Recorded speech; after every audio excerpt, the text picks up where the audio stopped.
Hello students, आपका हमारे channel TG2 अड्डा में स्वागत है। आज मैं आप लोगों के लिए बिहार TG2 और यूपी MRC के लिए मॉडल पेपर नंबर 4 लेके आया हूँ। ये मॉडल पेपर मैंने यूपी PCL के क्वेश्चंस को लेकर बनाया है। कोशिश करिएगा इन क्वेश्चंस को पूरा देखिए, और अगर आप मेरे चैनल पर नए हैं तो प्लीज़ मेरे चैनल को लाइक करिएगा, शेयर करिएगा और सब्सक्राइब जो करिएगा। देखिए, पहला क्वेश्चन स्टार्ट करते हैं। जब सर्पी वलय प्रेरण मोटर की शुरुआत में घूर्णन प्रतिरोध अधिक होता है तो पावर फैक्टर घटता है, धारा घटती है और टार्क बढ़ता है। पावर फैक्टर बढ़ता है, धारा घटती है और टार्क बढ़ता है। पावर फैक्टर घटता है, धारा बढ़ती है और टार्क बढ़ता है। पावर फैक्टर बढ़ता है, धारा बढ़ती है और टार्क बढ़ता है। देखिए, हमने बताया था आपको 3 फेज इंडक्शन मोटर के लेक्चर्स में कि जो टार्क होता है वो पावर के डायरेक्टिव प्रोपोर्शनल होता है, और जो पावर होती है वो क्या होती है, √3 VI cos phi होती है। तो यहाँ से अगर हम I की वैल्यू निकालेंगे तो P/VI cos phi। ठीक, तो यहाँ से क्या रिलेशन बन रहा है कि current is inversely proportional to cos phi। मतलब पावर फैक्टर आपका बढ़ता है तो करंट आपकी क्या होगी, घटेगी। ठीक, और torque is directly proportional to क्या होता है, cos phi होता है। ठीक, तो इस हिसाब से देखा जाए कि तो क्या होगा, पावर फैक्टर बढ़ेगा तो करंट घटेगी, तो क्या होगा, पावर फैक्टर बढ़ता है, धारा घटती है, और जब पावर फैक्टर बढ़ेगा तो क्या होगा, टार्क भी बढ़ेगा। तो इसमें आंसर क्या हो जाएगा आपका, पावर फैक्टर बढ़ता है और धारा घटती है और टार्क बढ़ता है। ठीक, चलिए अगला क्वेश्चन देखते हैं।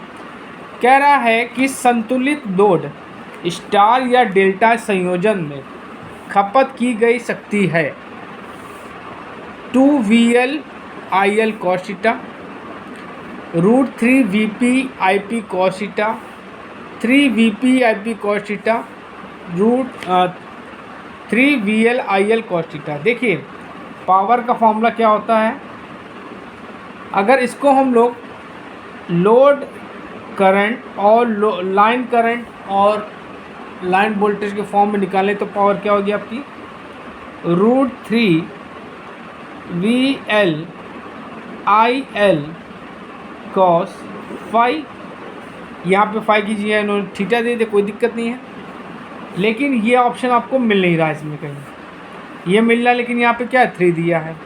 और एक अगर हम फेस करंट और फेस वोल्टेज के फॉर्म में निकालें तो ये होता है 3 VP IP cos phi।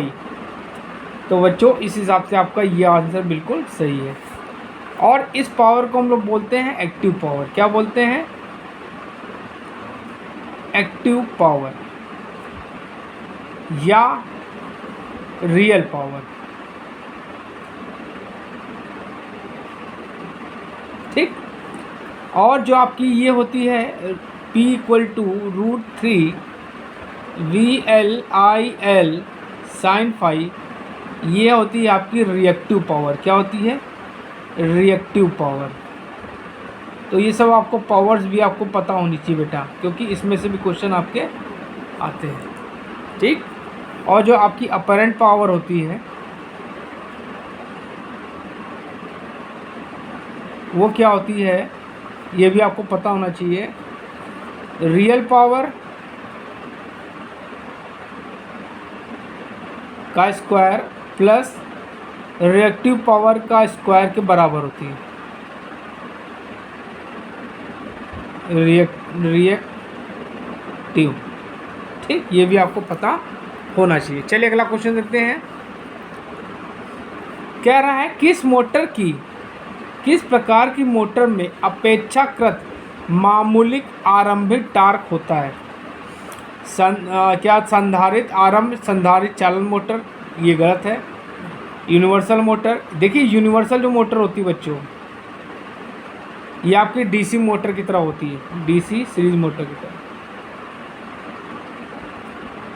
मतलब इसके जो गुण हैं आपके डीसी सीरीज मोटर से मिलते जुलते हैं।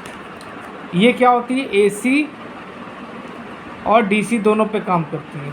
ठीक, तो बच्चों आंसर क्या हो जाएगा इसमें, ये हो जाएगा प्रतिरोध आरंभ प्रेरण चालन मोटर। चलिए अगला क्वेश्चन देखते हैं।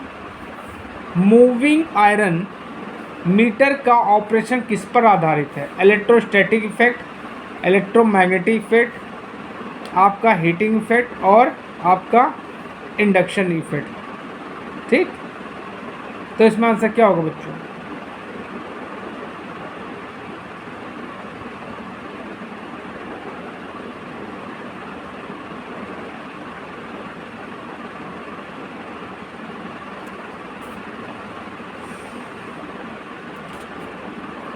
तो इसमें आंसर क्या होगा, इलेक्ट्रोमैग्नेटिक इफेक्ट। ठीक है, चलिए अगला क्वेश्चन देते हैं। डीसी जनरेटर में प्रेरित ईएमएफ द्वारा नियंत्रित होता है, ओम के नियम, कोई नहीं, फैराडे के नियम और इक्वल टू बी एल सेंटी। तो बच्चों आंसर क्या होगा आपका, ये सही हो जाएगा।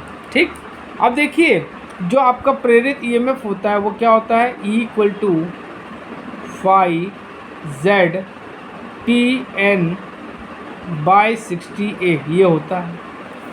और ये क्या होता है, एसी होता है। क्या होता है, एसी होता है। ठीक, हमेशा ही क्या होता है, एसी होता है। और ये कहाँ होता है आपका, आर्मेचर में। कहाँ होगा, आर्मेचर में।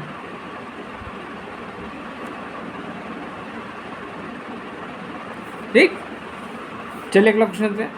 निम्न में से कौन सी सामग्री वर्ग बी रोधन से संबंधित है, कपास, अभ्रक, कागज, लेदराइट, पेपर। तो बच्चों इसमें आंसर क्या होगा आपका, अभ्रक। अभ्रक को इंग्लिश में बोलते हैं माइका। माइका का प्रयोग हम लोग कम्यूटेटर में यूज करते हैं।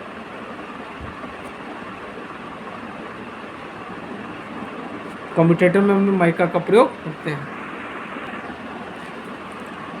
उपकरण का भूसंपर्कन उपकरण को से बचाता है, ऑपरेशनल सर्ज वोल्टेज से, ब्रेकडाउन वोल्टेज से, लीकेज करंट से और लाइटिंग स्ट्रोक से। तो बच्चों इसमें आंसर क्या होगा, लीकेज करंट से।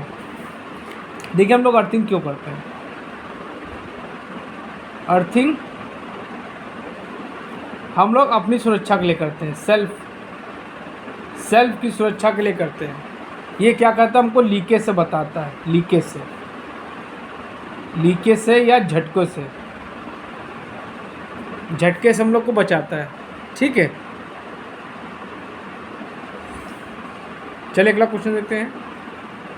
प्रकाशमान अभिवाह की इकाई है, लक्स है, ल्यूमन है, ल्यूमन पर वाट है, कैंडेला है। तो देखिए लक्स जो होता है ये आपका किसका होता है, प्रदीपन का होता है, प्रदीपन का होता है। ल्यूमन किसका होता है आपका, ये जो पूछा है प्रकाशमान अभिवाह, इसको बोलते हैं ल्यूमिनस फ्लक्स, लूमिनस फ्लक्स। ठीक, और ल्यूमन पर वाट जो होती है आपकी इफिशियंसी की यूनिट होती है, लूमिनस इफिशियंसी।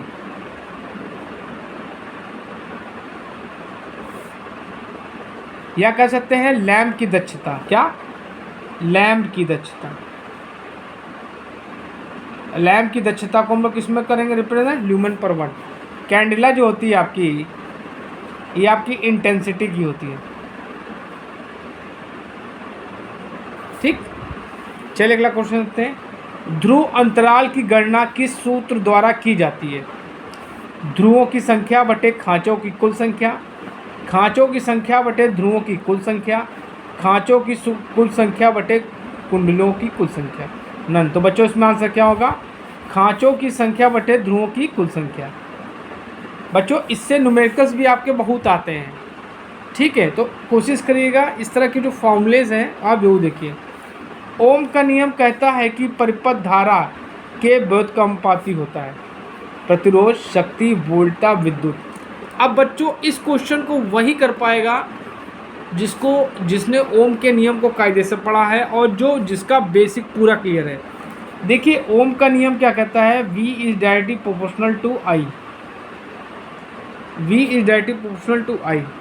लेकिन ये ओम का नियम कहता नहीं है, लेकिन उसको तोड़ मड़ोड़ को पूछ लिया गया है। ठीक, अब देखो यहाँ से यहाँ इक्वल टू क्या होगा, V is equal to IR होगा। तो अगर हम यहाँ पे R की वैल्यू निकालें, ठीक, तो क्या हो जाएगा, R इज इक्वल टू क्या हो जाएगा, V बाई I हो जाएगा। ठीक, अब यहाँ पे क्या हमने V को कांस्टेंट कर दो, V को कांस्टेंट कर दो, तो R is inversely proportional to I हो जाएगा कि नहीं हो जाएगा, हो जाएगा।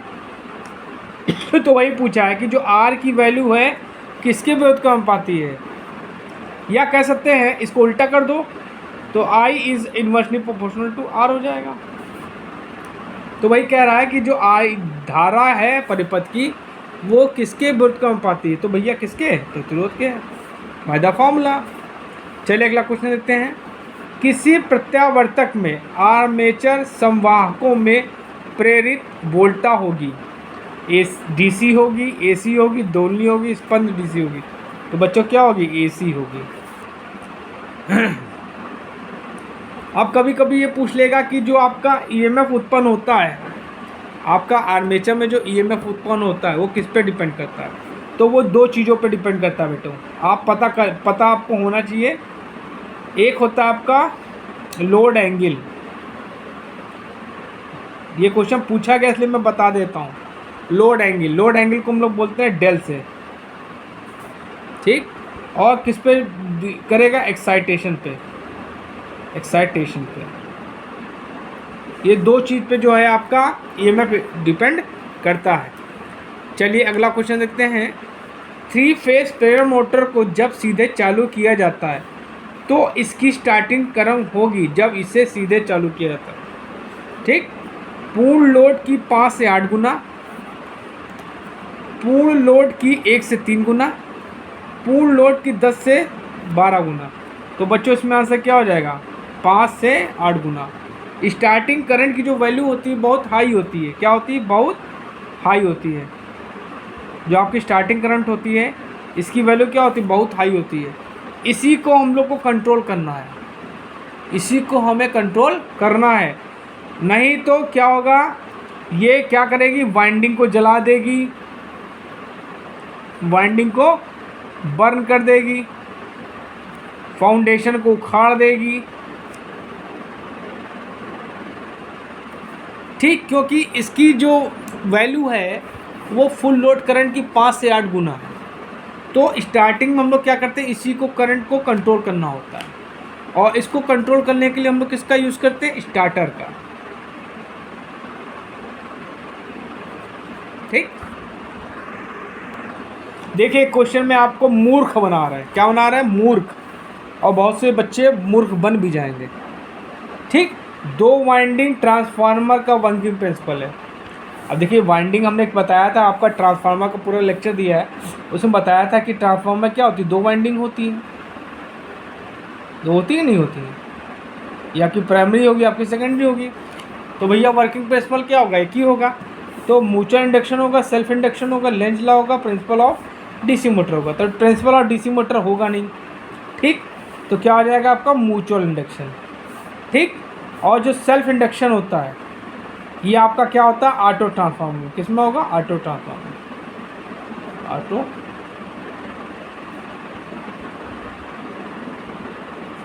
ठीक, चलिए अगला क्वेश्चन देखते हैं। कौन सा नियम कहता है कि प्रत्येक बंद परिपथ में सभी वोल्टा गिरावटों का योग शून्य होगा।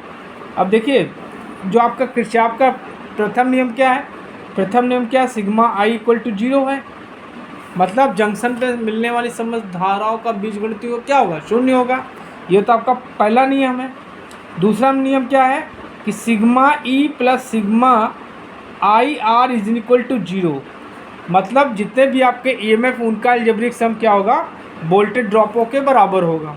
ठीक, तो यही पूछ रहे हैं ये भाई साहब, घुमा दिए थोड़ा, लैंग्वेज थोड़ा अटपटी कर दी, गिरावट डाल दी है, तो गिरावट में क्या होगा, बच्चा कंफ्यूज है, गिरावट की बात कहाँ गई, हमने तो वोल्टेज ड्रॉप पढ़ा है, पतन पढ़ा है, तो इसमें आंसर क्या हो जाएगा, किरचॉफ का द्वितीय नियम। चलिए अगला क्वेश्चन देखते हैं। किसी प्रेरित इंडक्टर के प्रेरण प्रतिघात की गणना करने का सही सूत्र है X L equal to 1/2 pi F L, X L equal to 2 pi F L, X L equal to 2 pi upon F L. और ये तो बच्चों देखिए इसमें आंसर क्या हो जाएगा आपका एक्सएल। एक्सएल की जो वैल्यू होती है ये होती है आपकी 2 पाई एफ एल, ठीक। और अगर आपसे पूछ ले एक्सी की तो ये होती 1/2 पाई एफ सी, ठीक। चलिए अगला क्वेश्चन देखते हैं। रेजिस्टिव डिपेंड्स करती है, मतलब जो आपको प्रतिरोधकता है वो डिपेंड करती है लेंथ पे, एरिया पे, मटेरियल पे, वॉल्यूम पे। तो बच्चों क्या होगा, मटेरियल पे डिपेंड करेगी, ठीक है। मटेरियल आपका कैसा है, कंडक्टर है, सेमीकंडक्टर है, इंसुलेटर है, किस तरह का है, ठीक। चलिए अगला क्वेश्चन देखते हैं, बहुत इंपॉर्टेंट है, ये कई बार पूछा गया है। अल्टरनेटर की रेटिंग होती है केवीए में होती है, किलोवाट में होती है, केवीआर में होती है, एम्पियर आवर में।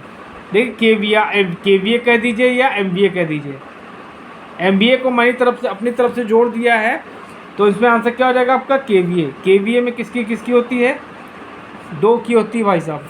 देखिए एक होता है आपका अल्टरनेटर, दूसरा होता है आपका ट्रांसफार्मर। दोनों की यूनिट किस में रेटिंग किस में होती है आपकी, केवीए में होती है। किलोवाट की क्या होती है, जनरेटर और मोटर, ठीक। ये किसकी आपकी बैटरी, ठीक। और केवीआर जो होता है रेटिंग ये आपकी होती है कैपेसिटर की होती है, ठीक। बच्चों ये क्वेश्चन जो है मैंने लिया था उसमें इंग्लिश में लिखा था, लेकिन मैं इसको हिंदी में आपको समझा देता हूँ। कह रहा the power input in block rotor test perform on a three phase induction motor is approximately equal to, मतलब कह रहा है कि जो ब्लॉक रोटर टेस्ट होता है 3-फेज इंडक्शन मोटर में, वो इनपुट जो पावर होती है किसके तरह परफॉर्म करती है, मतलब किसकी तरह परफॉर्म करती है। Iron losses, I square loss in winding, ठीक है, और eddy current losses in core, hysteresis losses in core, iron losses in core. देखिए जिसने पढ़ा होगा इंडक्शन मोटर कायदे से वो कर लेगा। देखिए ये जो आपका ब्लॉक रोटर टेस्ट है, कौन सा है, ब्लॉक रोटर टेस्ट, इसको हम लोग बोलते हैं short circuit test, short circuit test, ठीक, शॉर्ट सर्किट टेस्ट। इसमें जो स्लिप की वैल्यू क्या होती है, 1 होती है, मतलब इसमें जो रोटर होता है वो क्या होता है, रोक दिया जाता है। और किस लिए यूज़ करते हैं हम लोग, कॉपर लॉसेस को निकालने के लिए। किसको, कॉपर लॉसेस। कॉपर लॉसेस कहाँ है आपकी, ये हैं, ये कहाँ होती है, वाइंडिंग में होती है। कहाँ होती हैं, वाइंडिंग में होती हैं। और ये जो दो आपको दी लॉसेस, ये आपकी क्या है, दोनों आयरन लॉसेस हैं। आयरन लॉसेस को हम लोग बोलते हैं कोर लॉसेस, कोर लॉसेस को बोलते हैं फिक्स लॉसेस। बेटा मुझसे पढ़ोगे एक एक कॉन्सेप्ट क्लियर करेंगे, ठीक। और इसको बोलते हैं वेरिएबल लॉसेस। किस पे डिपेंड करती है, depends on load, depends on load, ठीक। ये फुल लोड पे मैक्सिमम होती है, फुल लोड पर मैक्सिमम, ठीक। चलिए अगला क्वेश्चन देखते हैं। ईचिंग ऑपरेशन को भी कहा जाता है स्टार्टिंग, जॉगिंग, स्टॉपिंग, ब्रेकिंग। तो ब्रेकिंग तो अलग चीज़ होगी बेटा, स्टॉपिंग भी अलग चीज़ होगी, स्टार्टिंग भी होगी, इसको बोलते हैं जॉगिंग। क्या बोलते हैं, जॉगिंग। चलिए अगला क्वेश्चन देखते हैं। घूर्णी क्षेत्र प्रकार के प्रत्यावर्तन से निर्गत निम्नलिखित में से किस भाग से लिया जाता है, ठीक। भैया किससे लोगे, स्टेटर से लोगे, रोटर से लोगे, एक्साइटर से।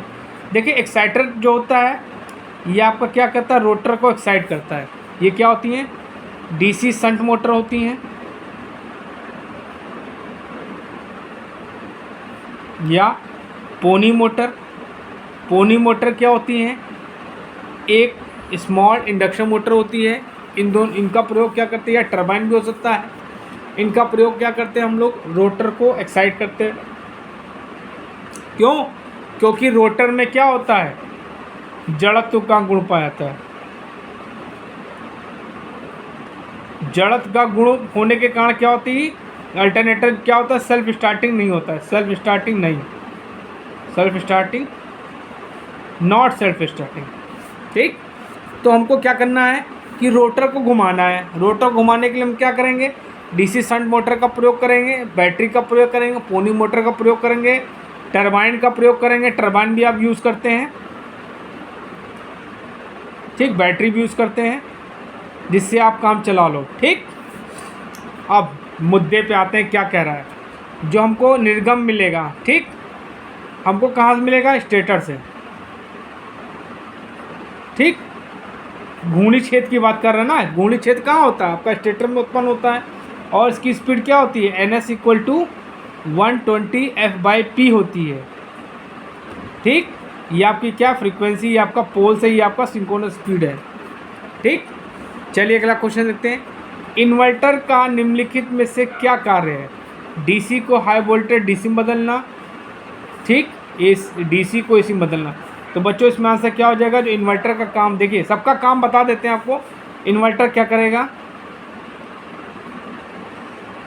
ये करेगा आपको DC को AC में कन्वर्ट, DC टू AC। आपका जो रेक्टिफायर होता है वो AC को DC में कन्वर्ट करता है। आपका जो चॉपर होता है, चॉपर भैया, वो क्या करते हैं, DC को DC में कन्वर्ट करते हैं, DC को DC में। और जो AC को जो करते हैं साइक्लो कन्वर्टर होते हैं, वो क्या करते हैं, AC को AC में कन्वर्ट करते हैं। ठीक, बहुत इंपॉर्टेंट क्वेश्चन बेटा, बहुत इंपॉर्टेंट। एक BOT यूनिट के बराबर होता है। देखिए एक BOT जो होती है ये आपकी क्या होती है, 1 किलोवाट आवर्स के बराबर होती है। और ये किसके बराबर होता है, आपका 1000 किलोवाट घंटे के बराबर। तो इसमें आंसर क्या हो जाएगा, ये सही है। तो बच्चों आज मैंने आपको मॉडल पेपर का पार्ट A बताया है। कल परसों में आपको नया पार्ट B बनाऊंगा और तब आपको क्वेश्चन सॉल्व करूंगा। अगर आप चैनल पर नए हैं तो प्लीज़ मेरे चैनल को जरूर लाइक करिए, शेयर करिए और मेरे द्वारा बनाए गए वीडियोस को जरूर देखिए, क्योंकि मेरे वीडियोस देख देख के कुछ बच्चे आपके TG2 में सेलेक्ट हुए हैं। ठीक है, थैंक यू।